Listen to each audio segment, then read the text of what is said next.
Hello everyone. So today I will be explaining the solutions to Leetcode Weekly Contest to 89 problems. And yeah, the contest is still going on, but I have solved all the 4 problems. So let's start with the first problem. First problem is calculate digit sum of a string. This was a pretty simple problem, and the constraints are also not very tight. Maybe they are. I don't know. Yeah, but it can be solved in the brute force way to divide a string into substrings of length k, and just repeat this procedure until the length of the string is less than k. It is written over here. And after dividing the string into substrings, just replace those substrings by the digit sum of it. So here 346 is replaced with 3 plus 4 plus 6, which is nothing but 13. So here I am finding out the number of parts in which this string is going to get divided, plus k minus 1 is for the case where the length of the string is not fully divisible by k. There is some modulo left, so that part will be covered with this k minus 1. And yeah, this is the new string variable which will store the digit sum of each substrings.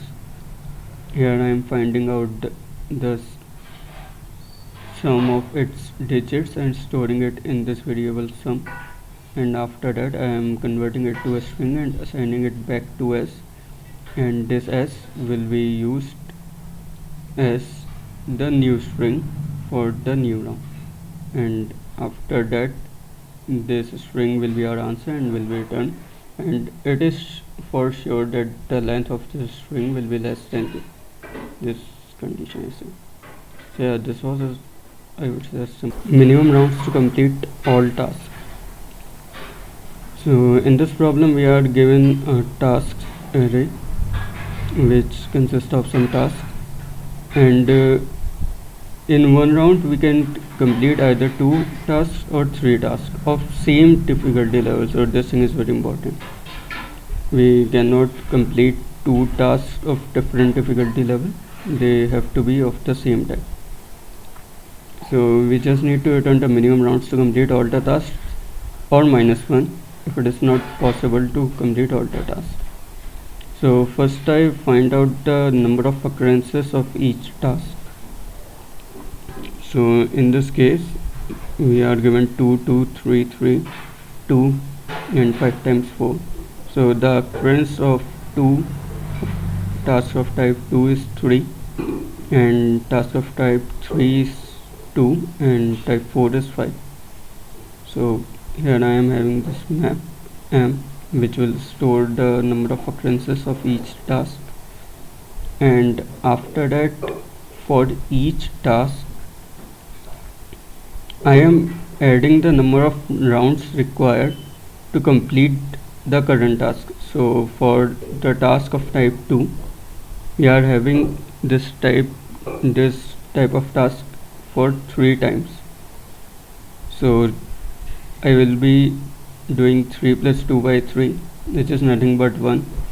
So it means that in one go we can complete all the tasks of type 2, and I am adding it to the answer. Here, yeah, this is the corner case. If the task is occurred only once, so in that case we cannot complete this task because we have to complete at least 2 or 3 tasks. So here just -1 is being returned, and after that I am assigning 0.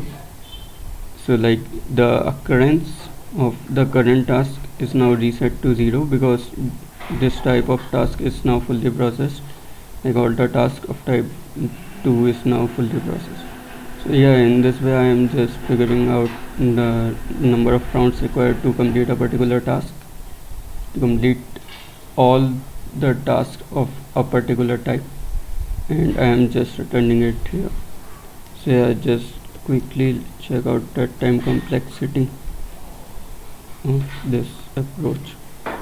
So the time complexity for this thing will be big O of log n, and since it is being done for all the n numbers, so here itself the time complexity will become n log n, and here I am just accessing this one element, so its time complexity will also become big O of log n, and yeah, big O of log n here and here also, and for n tasks, so here also the time complexity will become n log n, so overall time complexity will be n log n.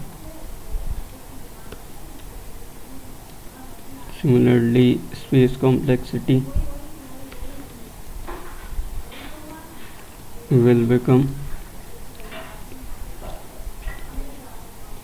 so its space complexity will be big O of n, and other than that we are not really using any other space, like this is constant space, this one is also constant space, so the overall space complexity will be big O of n. So yeah, this was also a pretty simple problem. Now let's talk about problem number 4. I will discuss this one later in the video. So yeah, this problem, longest path with different adjacent characters. So we are given a tree which is connected on the graph. Yeah, usual definition of a tree. Rooted at node 0, consisting of n nodes numbered 0 to n minus 1. The tree is represented by 0 index array parent of size n, where parent I is the parent of node I. Since node 0 is the root, parent 0 is equals to -1. Yeah. You are also given a string s of length n, where si is the character assigned to node I. So here they are representing a very good graph, like you can understand the problem using this graph very easily. So we have to return the length of the longest path in the tree, such that no pair of adjacent nodes on the path have the same character assigned to them.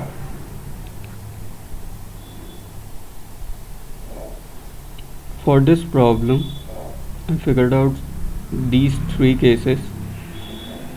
So starting from this case, case number 2, the path could start from the root node and terminate to some intermediate node, according to this case.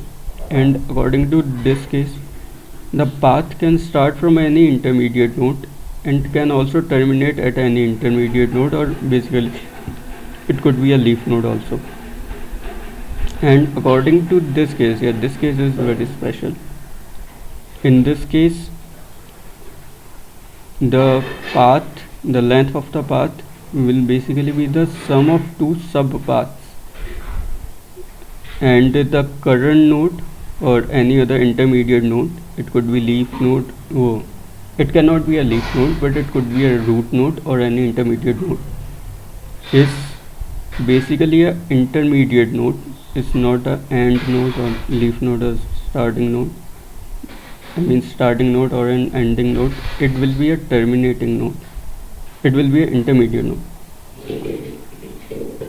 So yeah, we will calculate the length for all of its subpaths. One subpath was that, and another one is this one, and another one is this one.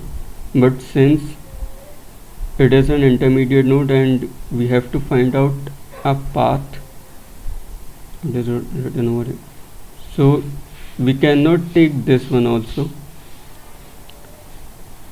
because if we take this one also, then it will become like it will contain this 0 node twice. So we will start from this node, or we can start basically from any leaf node and go on till any other leaf node only. like we cannot go to more than one leaf node if we are already starting from one leaf node. So if you understand these all three cases very clearly, then you can implement this solution. I have written a DFS function which is returning the length of the path if we are taking the current node into this path. So yeah, the minimum length could be 0. This answer variable is storing the length of the subpaths. So here, since we can take this leaf node also with the current node, so the answer variable will store 1 in this case. But since in this case we cannot take this node also with this node, the current node, so the answer variable will store 0 in that case. And so 1 because we are for sure taking the current node. And there is one more variable, answer 1, which is storing the answer to this case. Here answer will be the length of one subpath and max2 will be the length of this subpath, and not that subpath, this path and this path, and I am adding +1 because we are taking the current node also. So yeah, this will be the value of answer 1, and I am updating if this value is more than answer 1. And yeah, this thing is also pretty important,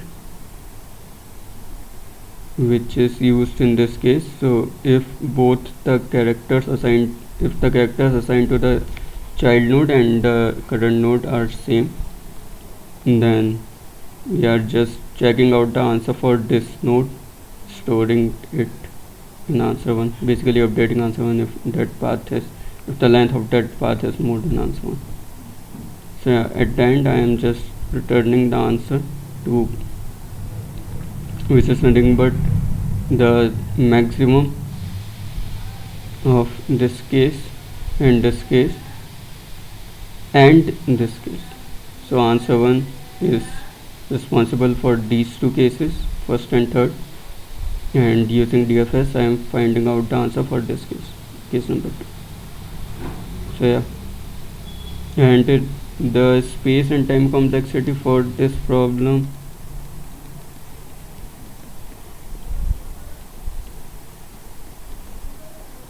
will be big O of n basically,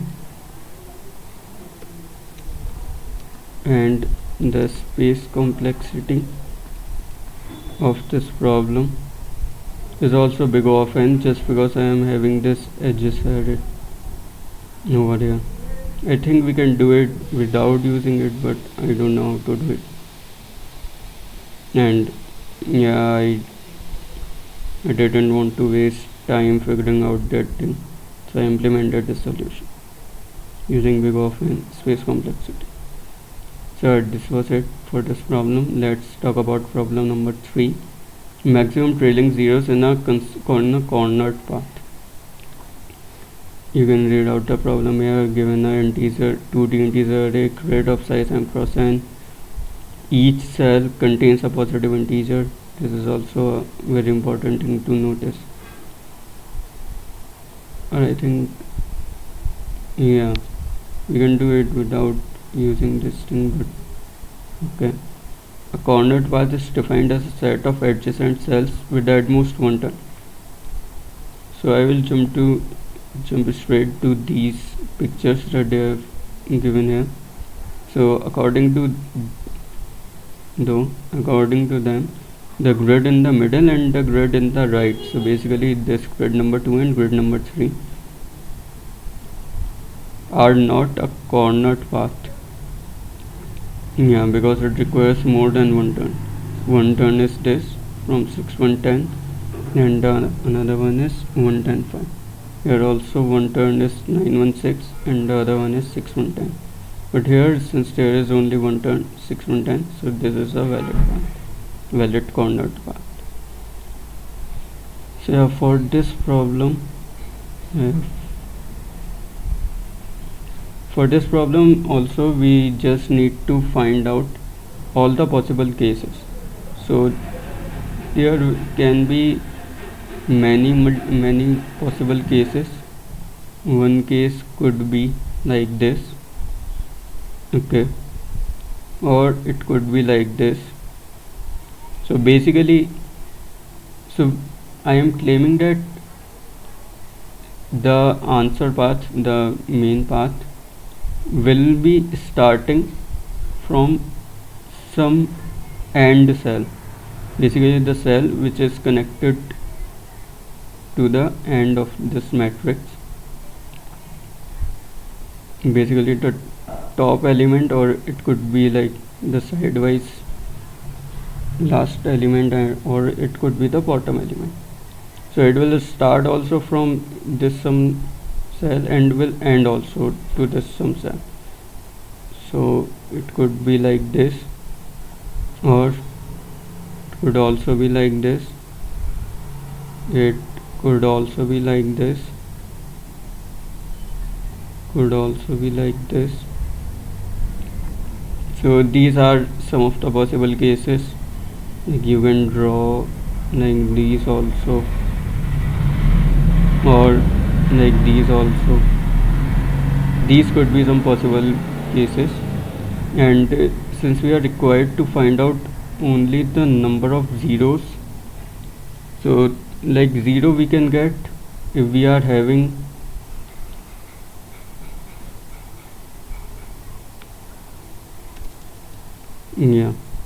so 0 we can have if we are having one number which is a multiple of 5 and the other one is a multiple of 2, or like if the current number, if there is only one number and which is divisible by 10, which is divisible by both 2 and 5, then that's good too, because 10 is basically nothing but 2 into 5, so its factors are 2 and 5 only. So like this, I first created a new grid which I called G in this case, and it stored two things. So it is a grid of pair of integers where the first integer of the pair denotes how many times the current number, the number in the current cell of the grid, the given grid, is divisible by 5, and how many times it is divisible by 2. And after that the answer will be just the minimum of the first, like the minimum of these two. So if we are having something like 2 into 2 into 2 into 5 into 5, basically nothing but 2 is occurring 3 times and 5 is occurring 2 times, so the number of zeros will be 2.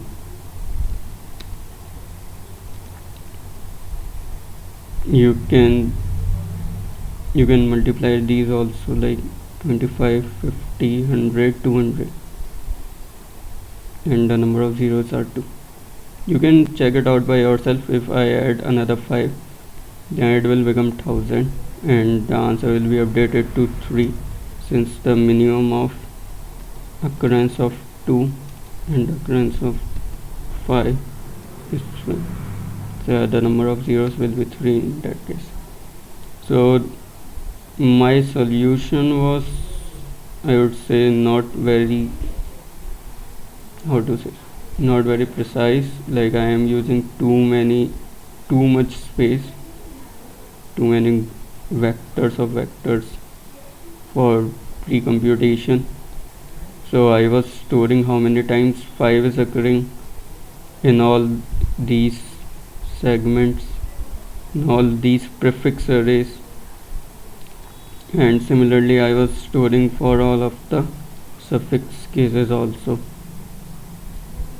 But we can reduce these 4 vectors to at max 2 vectors, two vectors of vectors, or if there exists some DFS or BFS solution which will require constant space, so I don't know about that. But yeah, the time complexity of my solution was big of n into m,